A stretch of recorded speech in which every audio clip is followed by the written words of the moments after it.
Hi mga kalabs, good afternoon. So, I am preparing soup. At ang tawag dito ay papaya soup.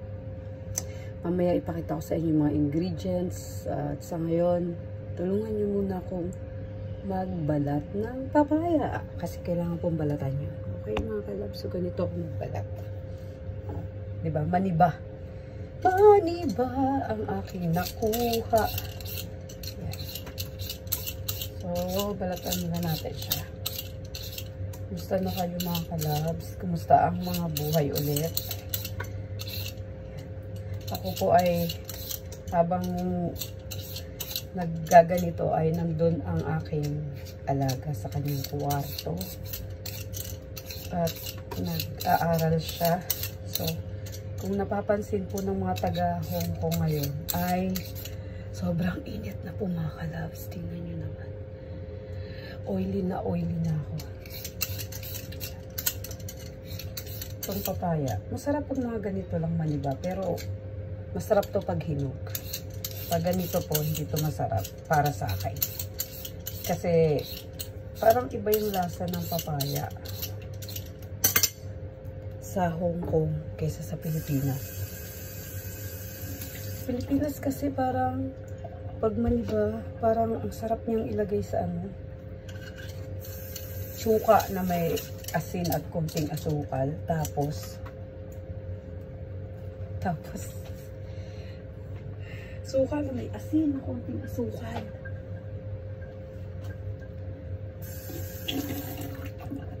Kinilaw, o tawag doon. Kinilaw. So, ayan.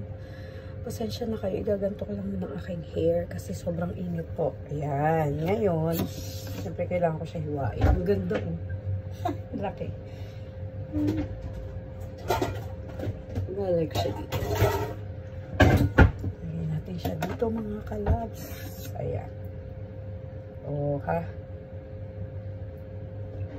My hair eh. My hair.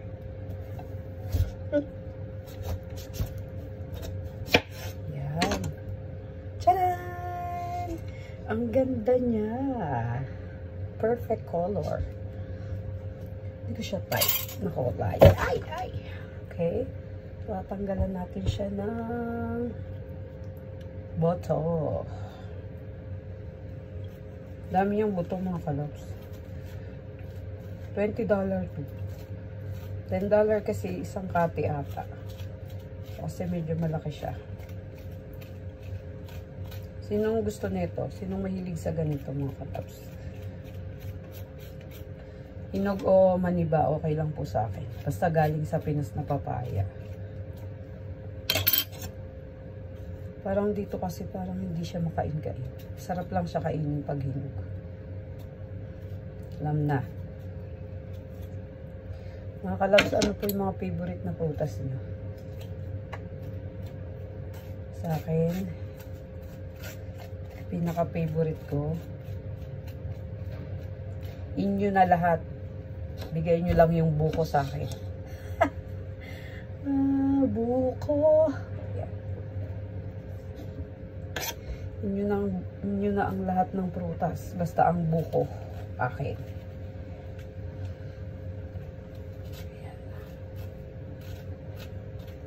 Of course, kung walang buko, syempre, kung may ubas, diba?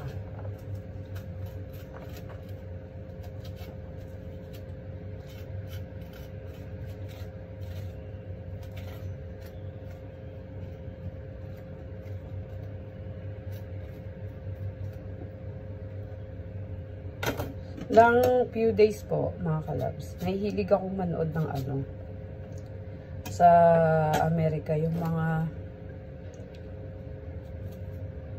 crime. Yung ini-interview yung mga nakasurvive sa crime. And minsan ang, 'di ba? Ang title na yun ano eh. Evil inside. Yung parang minsan kaibigan mo o mag-anak mo, mga ganun ba, or malapit sa'yo ang nagiging parang ano, evil sa ano nila. Tapos in-interview nila yung mga nakasurvive sa krimen na ginawa. Kaya alam niyo po mga kalabs, importante na ipag-pray natin yung family, yung bahay natin. Ipag-pray niyo po yan kasi hindi niyo po masasabi. We are fighting spiritual battle ba? Kaya wag po tayong pakaano. Yung parang, okay lang yan, natutulog lang ako. No, pag-pray niyo po. Yung bahay niyo, pag-pray niyo. Yung gabi, kasi ang kaaway po, minsan, sa gabi yan sila nagiging officially, alive na alive, mostly. Gabi, sa gabi. So, ganito ko maghiwa kasi soup naman siya. Ganito ko siya hinihiwa. Ganito kalalaki. It depends sa mga amo nyo kung kumakain ba or magsusok ba kayo nito. So, ako ganito lang para malalaki. Tapos po, alam niyo ba ang hindi pantay na. Alam niyo ba ang partner dito ay isda. Hindi ko alam kung anong tawag sa isda na to. Papakita ko po na. So, ito na ating papaya.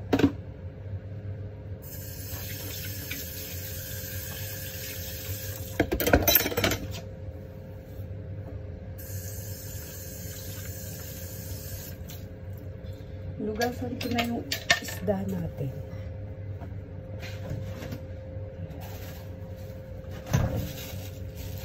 Ito po mga kalabs ang isda. Yung tinatawag ko. Patry ko muna siya. Yan. So, dalawa siya. Kinat ng dalawa. Tama ba? Ganito ba? Yan. So, ito siya. Yan. Saan siya na kayo? Nahiya siya. Huwag kang mahiya. Pakita ka na. Ayan. Buo na siya. Ayan. So, ang gagawin ko sa kanya, ipaparay ko siya. Hindi. Ito na po ang mga ingredients. Ipapakita ko na po sa inyo. Una, dapat may isda kayo. Ang tinatawag ko dito, blackfish. Kasi ang itim ng kaliskis niya. And papaya. Yan.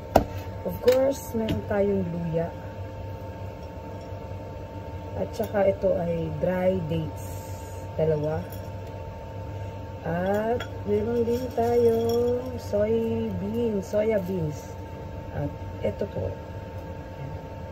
Yan lang soya beans. Yan. So, pakita ko lang. Ayan sila. Tatlo. Luya, soya beans. And, hindi pwedeng walang ganito. Binabad ko na po siya sa tubig. Kaya lumaki na ng ganito. Pero, eto po siya pag dry. Ayan. Hindi ko po alam kung ano to sa English. Tawag ko dito white fungus. Hindi ko alam kung tama. Comment lang. So, pag binabad mo siya, lalaki siya ng katulad nito. Depende po sa size. So, yan. At dahil lumaki na siya, iaano ko siya ngayon ng paisa-isa lang. Pwede mo po siyang ganito mga kalabs. Yun. Sorry. Mga ganito mga kalabs. Pwede siyang kasi malambot na siya. Ayan. Huwag niyong isama to. Yung dilaw dito. Kung may kutsilyo kayo o guntingin nyo na lang. Ganito nyo. Ayan. Maapoy na yung maapoy na. So, dito. Tapos po, ang gagawin nyo. Maingay dahil bukas ang kalan. Magbubukas kayo ng kalan, syempre. At yung kalan, lagyan nyo ng mantika. At lagyan nyo rin ng ginger. Yan. Tapos, dahil nag-cut ko na siya, pwede nyo siyang liitan. Para naman makain. Diba? Paalala ko lang may mga among hindi ko makain ng ganito. Ayan. Habang naano ko yung luya, Hinimas-himasin ko. Hindi, isa-isahin ko. Hinimas-himasin ko dyan. Yan. Para makakain lahat. Hati-hati tayo mga kalabs. Okay, para naman patas ang laban. Dapat lahat mayroong parte. So, dahil yan ay mainit ng aking kalan, tingnan nyo mga kalabs. Okay. Ilalagay ko ngayon ang aking isda.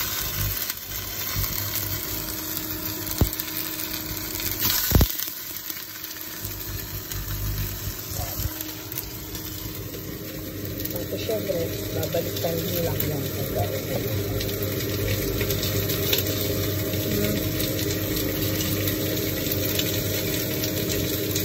Gamit ako ng tapos.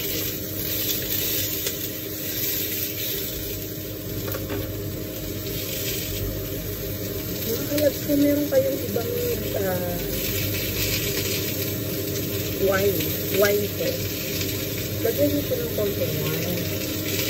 Yung pangluto na wine lang. So, I think I can put it dito. Pagtanggal lang ko ng langsa. Okay? Pag ganyan na po yung utok, lalagyan natin yun ng tubig. Ito.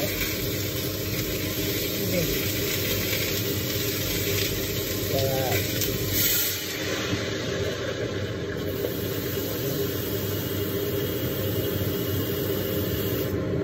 Yan.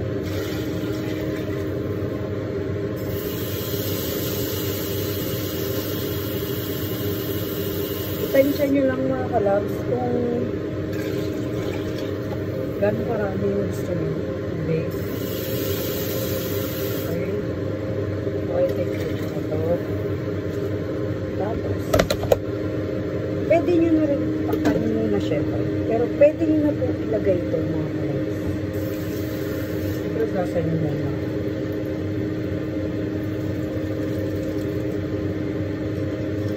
Ito po ang dapat nyo muna ilagay bago yung papaya. Itong base. Ayan, lagay natin. Yung luya, of course, meron na pero lalagyan ko pa rin. And the beans. The soya beans. Hintayin natin kumulo. So, yan mga kalabs ang aming soup. Ang tawag ko dito o ng amo ko ay papaya soup. Dahil pinag ko yung dilaw niya sa ilalim. Tapos ko na po. Yung ganda. Pag di na maganda, tinatapon. Hindi na pwedeng gawa ng paraan.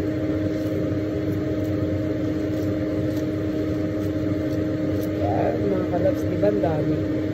Pwede po yan sa amin ni ma'am kung gusto ba nila yan o hindi.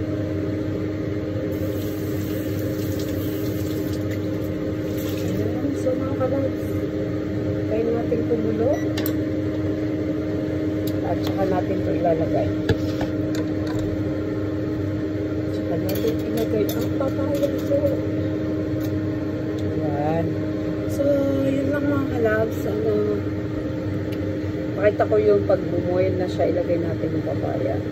Timplahan nyo na lang po kung gano'n ka alat. Ako nilalagyan ko siya ng asin and chicken powder. Yan. Tapos pag kulo niya siguro mga 30 or 30 minutes ko lang siyang ipapakukuluan.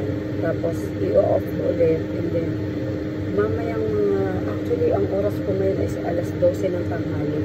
Kasi naglinis pa po tayo ng kwarto ng alaga ko at ngayon ko lang siya maluluto. Tapos 12:30 off. Pag umulo siya ngayon, off ko lang. Tapos mamayang 3:30 I think or 3 ng hapon pakukuluan ko ulit siya kasi baka mag-gym ang aking amo. So kailangan ko. Minsan nagdadala po yan siya ng soup. Binibigay niya sa aking kaibigan. Hindi siya nahihiya kung anong lasa ng soup ng katulong niya. Basta magbibigay siya. So, yun lang mga kalabs. Nakita ko din po na giver ang amo ko. Kaya, hindi rin po ako, ipinapakita ko rin na giver ako. Kahit sa time, at yung pagkain, lalo na yung mga Philippine products, yung galing sa Pilipinas na mga pagkain natin. Actually, bumili ako ng Uishi, yung malaki yung kulay pula. And I buy also this. So, ayan, yung mga kalab. So, pagkulo niya, ilagay ko lang siya lahat. Pati yung, ito. And, tayo ulit siya for 30 minutes. Timplahan ko. And then, okay na po siya. So, yun lang mga kalab. Siguro, ilagay ko na lang po yung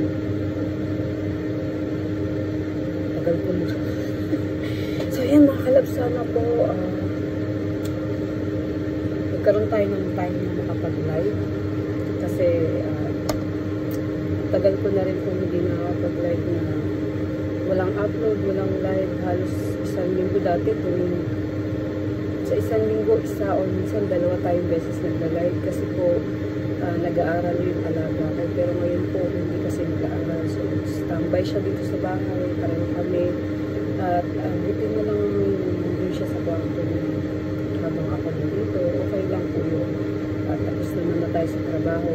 So, sa ngayon, ito na muna yung gagawin ko. At sana mga kalabs, naiintindihan niyo po ako kahit na hindi tayo madalas magkita o wala akong upload. At yun lang, sana po naiintindihan niyo pa rin at supportahan niyo pa rin ako mga kalabs. Thank you po and God bless. At see you next time. Bye-bye. I love you kalabs.